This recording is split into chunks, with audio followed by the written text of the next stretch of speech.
Bismillahirrahmanirrahim. Assalamualaikum warahmatullahi wabarakatuh.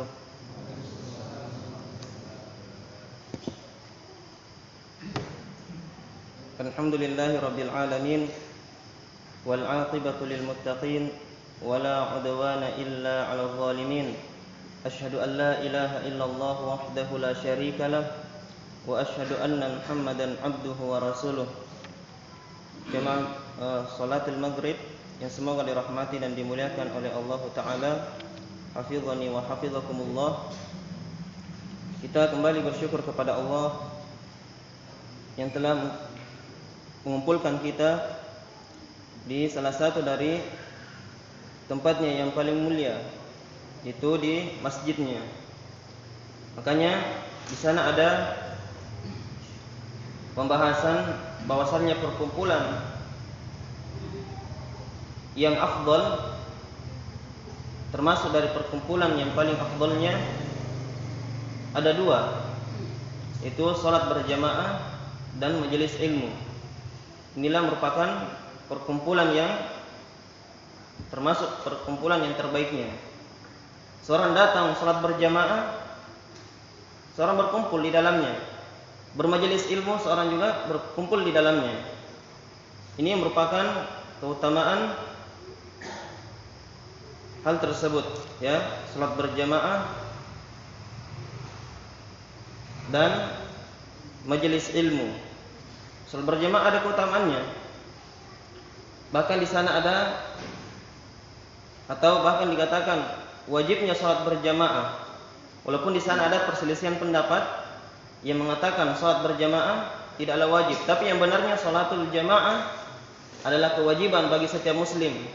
Bahkan ada yang mengatakan ketika dia tidak salat di masjid, ya, sedangkan di masjid tersebut dilaksanakan salat, ini lagi salat, ternyata dia di rumahnya lagi salat juga, maka salatnya tidak diterima ketika dia tidak ke masjid.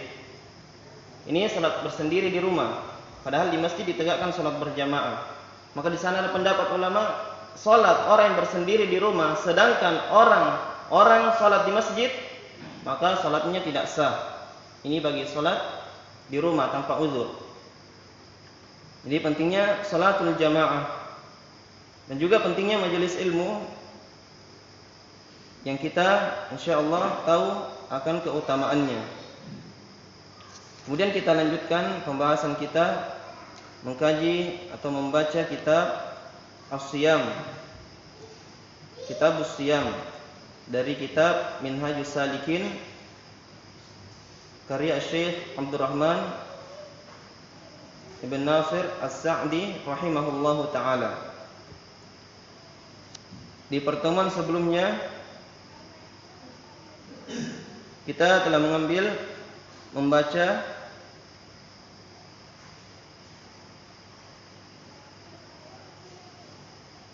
orang yang lupa dalam keadaan berpuasa, dia makan ataupun minum, maka hukumnya tidak membatalkan puasanya. Tidak membatalkan puasanya. Dan hal tersebut merupakan pemberian Allah berupa makanan maupun minuman, maupun minum. Itu pemberian Allah Ta'ala, ya, rezeki dari Allah.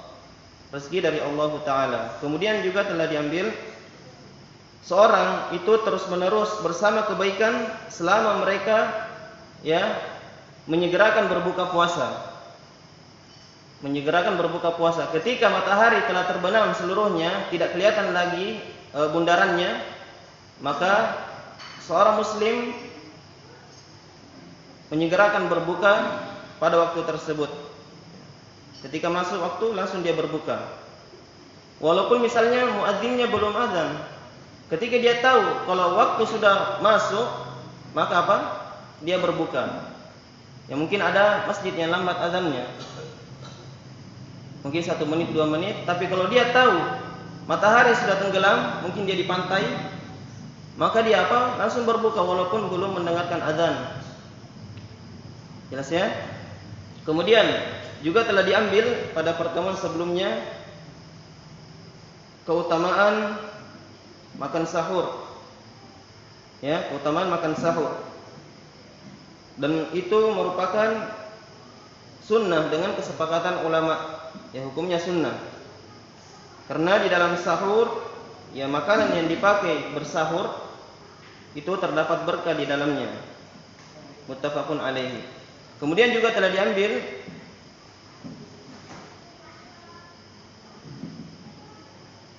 apa yang terbaiknya dipakai untuk berbuka puasa.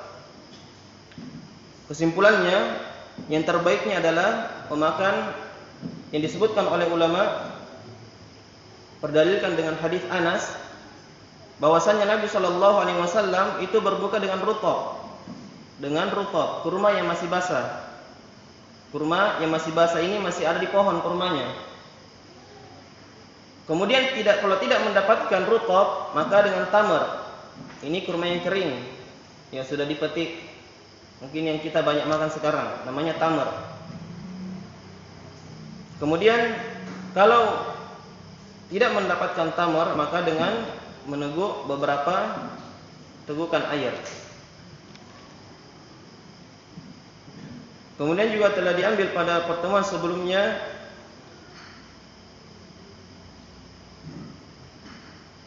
hendaknya seorang ya di dalam berpuasa dia tidak melakukan dosa-dosa, menjauhi perbuatan maksiat. Karena ada hadisnya, siapa yang tidak meninggalkan qaulaz zur, perkataan dusta, ya, dan mengamalkannya, melakukan kebodohan, maka Allah Ta'ala tidak butuh dia meninggalkan makan dan minumnya. Meninggalkan makan dan minumnya. Jadi kalau seorang berpuasa melakukan dosa, tidak kita katakan puasanya batal. Puasanya batal, kecuali ada dalilnya. Misalnya seperti apa? Seorang melakukan dosa ketika dia berpuasa, itu tidak ya kita katakan pasti puasanya batal. Dia berbohong, ya.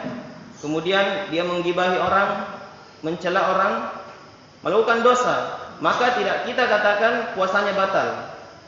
Puasanya batal, tapi kita katakan kurang pahala puasanya. Atau mungkin bahkan tidak ada pahala puasanya.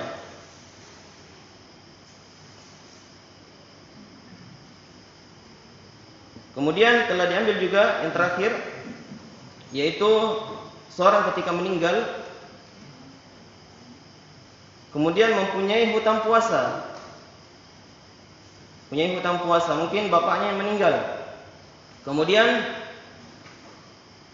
ya ketika di bulan Ramadan bapaknya sakit. Kemudian setelah bulan Ramadan, ya 2 bulan setelah bulan Ramadan, ternyata ada waktu dia bisa mengqadha puasanya. 2 bulan sembuh. Bulan Ramadan dia sakit, kemudian apa? 2 bulan setelah bulan Ramadan dia sembuh. Kemudian setelah itu di bulan yang ketiga setelah bulan Ramadan dia meninggal. Maka yang seperti ini apakah diqadha puasanya untuknya atau tidak? Apakah kita mengqadha puasanya? Kita mempuasakannya? Diqadha. Kenapa? Masih ada waktu dia bisa apa? Mengqadha puasanya. Nah, ini walinya atau ahli warisnya berpuasa untuknya. Kemudian jika dia tidak memiliki waktu untuk mengqadha setelah bulan Ramadan, maka apa?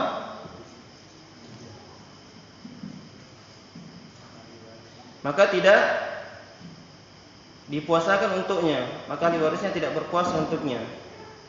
Dan hukum berpuasa untuk yang meninggal tersebut, ada ulama yang mengatakan sunnah, dia diwajibkan bagi ahli warisnya.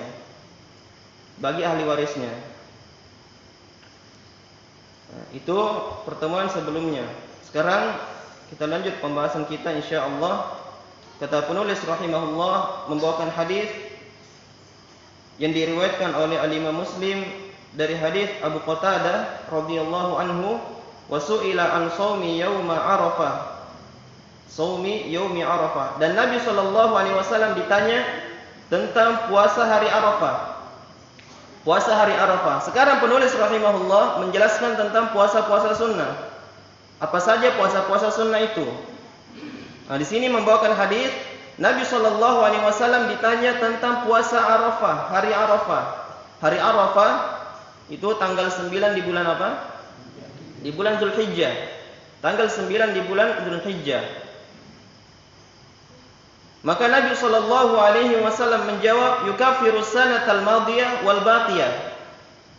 Dia puasa Yaum Arafah menggugurkan dosa setahun yang telah berlalu dan setahun yang akan datang. Ini puasa Yaum Arafah.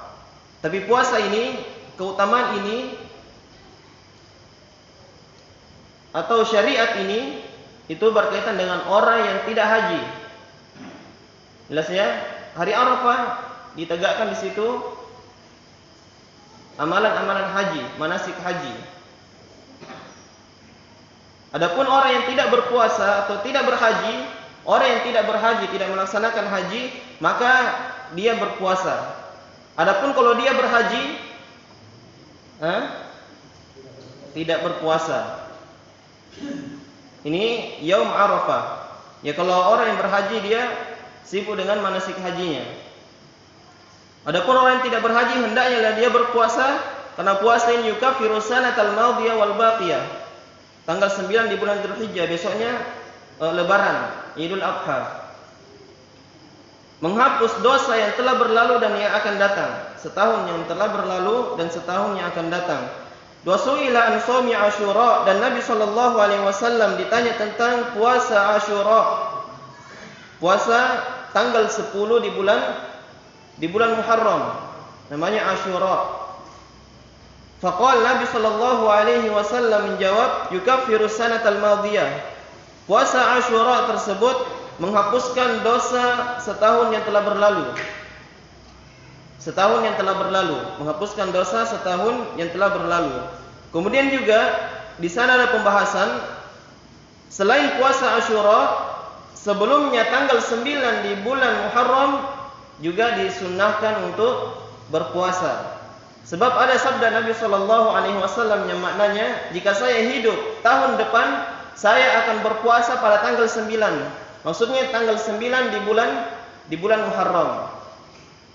Seandainya beliau hidup di tahun depannya, ini perkataan beliau, maka beliau akan puasa di bulan Muharram tanggal 9. Tanggal 9. Dan puasa tanggal 9 tersebut dikatakan dengan puasa Tasu'a. Kalau Asyura kan dari kata asyara, ada kaitannya dengan asyara. Asyura, 10. Kalau Tis'a, 9. Tanggal 9 di bulan Muharram, puasa di situ dikatakan dengan puasa Tasu'a. Puasa Tasu'a. Kemudian wasu'ila an shaumi yaumil itsnain, dan Nabi sallallahu alaihi wasallam ditanya tentang puasa hari Senin. Ini masuk juga ya pembahasannya hari Kamis, puasa Senin Kamis. Faqal, ya tentang hari Senin tersebut, faqala dzaka yaumun wulidtu fihi. Pada hari tersebut disitulah saya dilahirkan. Itu Nabi sallallahu alaihi wasallam dilahirkan pada hari Senin. Wa bu'itstu fihi, dan saya diutus pada hari Senin. Wa unzila alayya fihi, dan saya diberikan wahyu atau saya diberikan wahyu di hari Senin tersebut. Jadi ditanya tentang puasa hari Senin, Nabi sallallahu alaihi wasallam menjawab, pada hari tersebut saya dilahirkan. Ya, hari Senin beliau dilahirkan. Saya diutus atau saya diturunkan wahyu kepadaku pada hari Senin. Ini hadis riwayat Muslim dari Abu Qatadah radhiyallahu anhu yang menjelaskan 3 puasa sekaligus, yaitu puasa Yaum Arafah, hari Arafah. Keutamaannya dia menghapuskan dosa yang telah berlalu, setahun yang telah berlalu dan setahun yang akan datang. Puasa Asyura 10 Muharram, maka tersebut ya menghapuskan dosa setahun yang telah berlalu. Nah, sekarang pembahasannya, apakah juga menghapuskan dosa besar atau tidak? Yang rajihnya insyaallah juga disebutkan oleh sebagian ulama dosa yang terhapus ya disebabkan karena amalan, ya puasa, maka dosa tersebut yang dimaksud adalah dosa apa? Dosa kecil. Adapun dosa besar butuh taubat oleh pelakunya. Misalnya zina, minum khamar, menggibahi orang, ini kan dosa besar.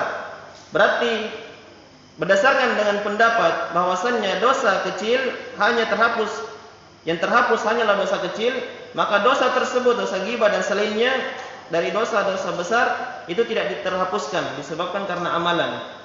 Disebabkan karena amalan. Makanya yang dihapus adalah, yang terhapus adalah dosa kecil. Dosa besar butuh taubat. Ya, dia menyesali perbuatannya, kemudian dia berazam tidak akan mengulanginya lagi. Dan dari syarat-syarat taubat, ya. Kemudian selesai hadis riwayat Muslim. Kemudian selanjutnya puasa di bulan Syawal. Ini insyaallah sudah masyhur. Waqal, dan Nabi sallallahu alaihi wasallam bersabda, "Man shoma Ramadhana thumma atba'ahu sittan min Syawal, kana ka shiyamid dahri," rawahu Muslim. Nabi sallallahu alaihi wasallam bersabda, siapa yang telah berpuasa di bulan Ramadan. Di sini disebutkan kata soma. Soma adalah fi'il madhi. Kita artikan siapa yang telah berpuasa di bulan Ramadan, kemudian dia ikutkan 6 hari di bulan Syawal, 6 hari di bulan Syawal, maka seakan-akan hal tersebut adalah puasa apa? Setahun penuh. Setahun penuh.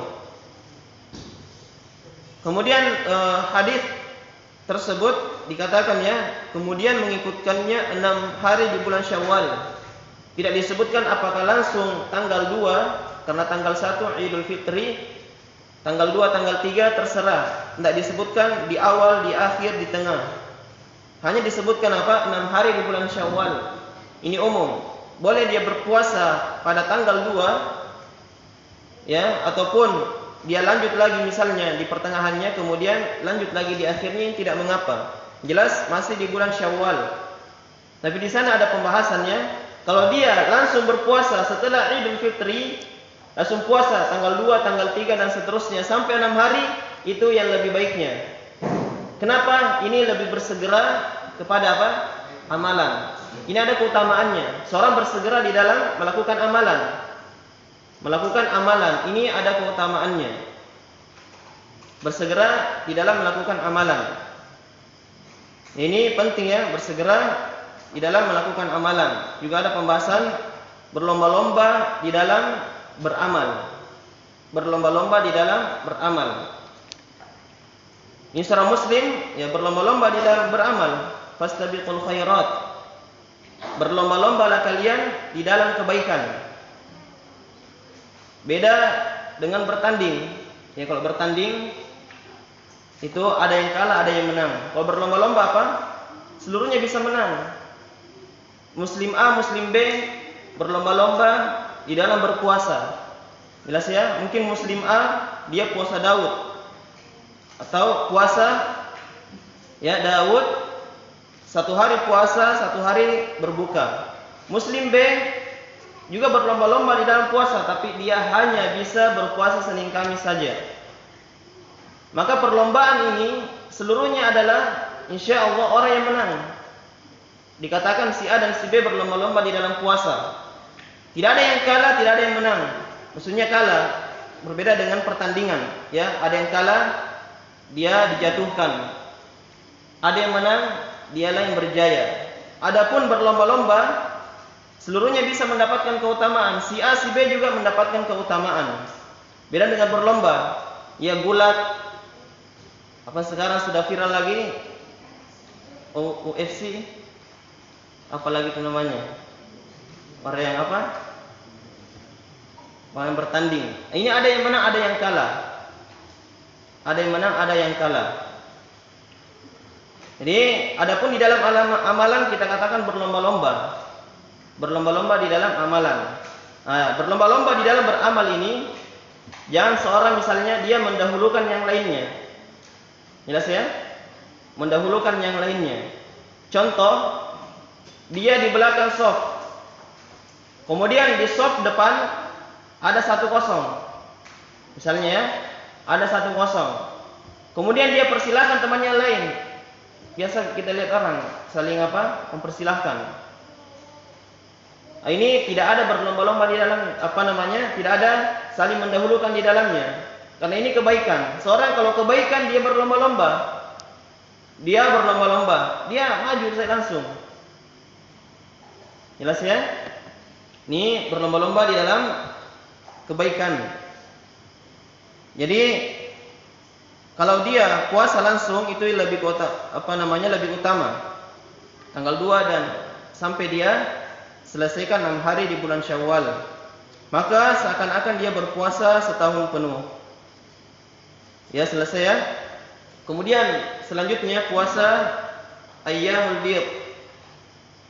Kata penulis rahimahullah, wa qala Abu Dzar, dan Abu Dzar berkata, amarana Rasulullah sallallahu alaihi wasallam, Nabi sallallahu alaihi wasallam memerintahkan kami an nasuma minasyari 3 ayyamin, untuk berpuasa di dalam 1 bulan 3 hari.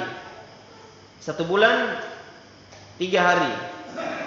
Di dalam 1 bulan kita berpuasa 3 hari. Tanggal 13 wa 14 wa 15. Pada tanggal 13, tanggal 14 dan tanggal 15. Rawahun Nasa'i wa Tirmidzi. Diriwayatkan oleh Al-Imam An-Nasa'i dan Al-Imam At-Tirmidzi. Ini puasa Ayyamul Bid. Dia berpuasa di hari-hari putih, namanya Ayyamul Bid dari kata baydha. Kalau baydha artinya putih. Bid dari kata baydha, hari-hari putih. Kenapa?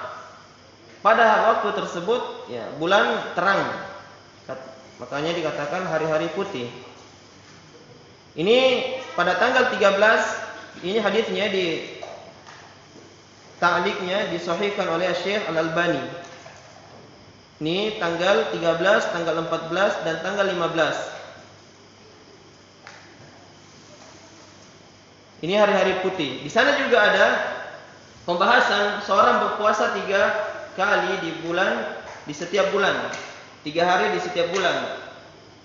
Di awal bulan dia berpuasa, di akhir bulan, di pertengahan bulan, ada keutamaannya. Yang jelas dia berpuasa 3 hari di dalam sebulan. 3 hari dalam sebulan. Yang lebih utamanya ketika dia berpuasa 3 kali sebulan, pada tanggal 13, 14, 15, ini Ayyamul Bid. Kalau dia tidak mampu misalnya berturut-turut seperti itu, di sana juga ada puasa yang disunnahkan. Setiap bulan dia berpuasa. Apakah dia bagi misalnya di awal bulan 1 hari, di pertengahan bulan 2, di akhir bulan 3. Cukup 3 hari. Ini ada keutamaannya. Bahkan kita katakan kalau dia seperti itu setiap bulan, seakan-akan dia berpuasa setahun penuh. Kenapa? 1 hari dikali dengan 10. 1 kali 10, 10. 3 kali dia berpuasa di dalam 1 bulan, cukup 30. Ketika dia lakukan setiap bulan di dalam setahun, berarti apa? Seakan-akan dia berpuasa selama 1 tahun penuh. Ini ada keutamaannya tersendiri. Jadi seperti itu ya, puasa 3 bulan di dalam setiap hari. 3 hari dalam setiap bulan. Ya, semoga Allah Ta'ala memberikan kita semangat untuk mengerjakannya. Ini keutamaan yang sangat agung. Dan jika seorang melakukan amalan tersebut ya berkesinambungan, continue, terus menerus, tidak putus, ini merupakan amalan yang paling dicintai oleh Allah Subhanahu wa taala. Nabi sallallahu alaihi wasallam bersabda, "Ahabbul a'mali ila Allah atwamuha wa in qalla." Amalan yang paling dicintai oleh Allah adalah atwamuha, yang berkesinambungan, yang terus-menerus, wa in qalla, walaupun amalan tersebut adalah amalan yang sedikit. Jelas ya, amalan yang sedikit. Ada misalnya puasa 1 hari tidak berpuasa, tapi dia terputus puasanya. Walaupun amalan tersebut lebih baik, lebih utama daripada amalan puasa 3 kali dalam sebulan. Tapi kalau dia puasa 3 kali di dalam sebulan terus menerus, maka ini lebih utama daripada amalan yang besar tadi tapi terputus. Jadi hendaknya seorang muslim yang memiliki amalan-amalan tersendiri. Mungkin ada sholat duhanya, mungkin ada baca Al-Qur'annya. Di dalam setiap hari dia terus menerus sampai dia meninggal. Ada misalnya sholat witirnya, dia tidak mau tinggalkan sampai dia meninggal. Ada puasa 3 kali dalam sebulan, dia terus menerus lakukan sampai dia meninggal. Ada amalan-amalan yang dia lakukan terus menerus, zikir sore, pagi hari, maka dia mungkin pilih amalan tersebut sampai dia meninggal. Sebab habbul a'mal ilallah adwamuha wa in qal, walaupun sedikit. Kita lihat saja mana yang mudahnya, amalan apa yang mudah bagi diri kita. Kemudian kita pilih, kalau itu yang lebih mudah, maka kita pilih ini yang saya terus menerus saya lakukan insya Allah sampai saya meninggal. Jelasnya dia pilih amalan-amalan. Kemudian selanjutnya kata penulis rahimahullahu taala, sekarang puasa yang diharamkan. Ya, puasa yang diharamkan. Wa naha an siyami yaumain, yaumil fitri wa yaumin nahri. Muttafaqun alaihi. Dan Nabi sallallahu alaihi wasallam melarang berpuasa 2 hari, di dalam 2 hari, atau namanya di sini Nabi sallallahu alaihi wasallam melarang berpuasa 2 hari. Ya. 2 hari tersebut adalah yaumil fitri wa yaumin nahri. Hari Idul Fitri dan hari Idul Adha. Hari nahar. Idul Fitri 1 Syawal. Kemudian yaumin nahri adalah tanggal 10 di bulan Dzulhijjah. Ini hari yang dilarang seorang padanya berpuasa. Muttafaqun alaihi, diriwayatkan oleh Al-Imam Al-Bukhari dan Al-Imam Muslim rahimahumullahu taala. Kemudian selanjutnya waqal ayyamut tasyriq ayyamu aklin wa syurbin wa dzikrillahi azza wa jalla. Hari-hari tasyriq itu tanggal berapa? 11, 12 bulan Dzulhijjah ya. 11, 12, 13 di bulan Dzulhijjah. Hari-hari tasyriq adalah ayyamu aklin wa syurbin. Hari-hari makan dan minum. Berarti menunjukkan diharamkannya berpuasa. Hari makan dan minum. Wa dzikrillahi azza wa jalla, dan hari berzikir kepada Allah Subhanahu wa taala. Makanya setiap kali orang selesai sholat, situ dia berzikir, keraskan suaranya. Wa dzikrillahi azza wa jalla, hari berzikir kepada Allah. Ini hari-hari tasyriq. Jadi yang telah kita ambil ya, kita lihat di sini. Tadi ada puasa ayyamul bid dan ada puasa atau larangan berpuasa pada hari-hari tasyriq 11, 12, 13. Kesimpulannya ada faedah yang sangat bagus juga. Setiap bulan di dalam setahun, pada tanggal 13 ada syariat untuk berpuasa. Jelas ya? Ada syariat untuk berpuasa selain pada bulan Dzulhijjah. Ya, bulan Rabiul Awal, bulan apa lagi? Syawal dan selainnya. Selain bulan Dzulhijjah pada tanggal 13 disyariatkan untuk berpuasa. Kenapa? Seluruhnya apa? Ayyamut tasyriq, ayyamul bid. Ayyamul bid.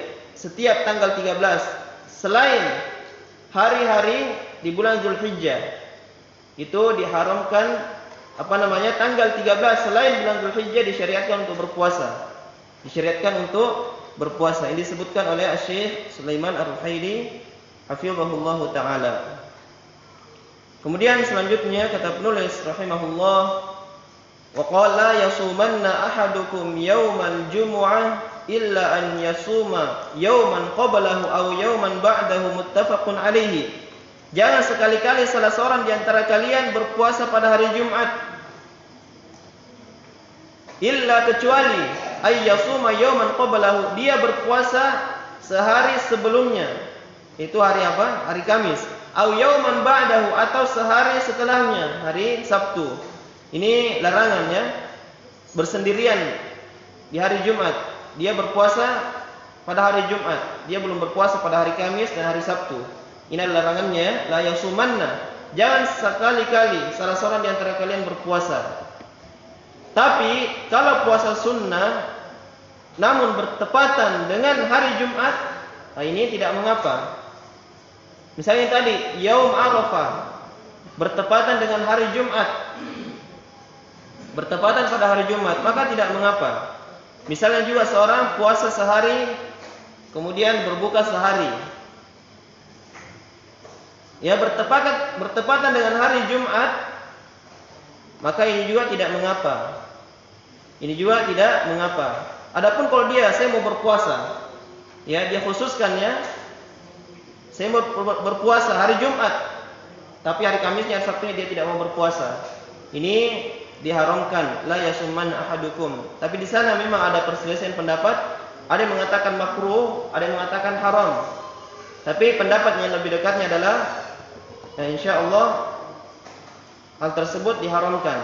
Karena di sini jelas la yasumanna ahadukum. Janganlah salah seorang di antara kalian, janganlah sekali-kali salah seorang di antara kalian berpuasa pada hari Jumat. Berpuasa pada hari Jumat. Ya wallahu taala a'lam. Kemudian kita ambil sedikit ya. Hampir habis ini kitab Siyam.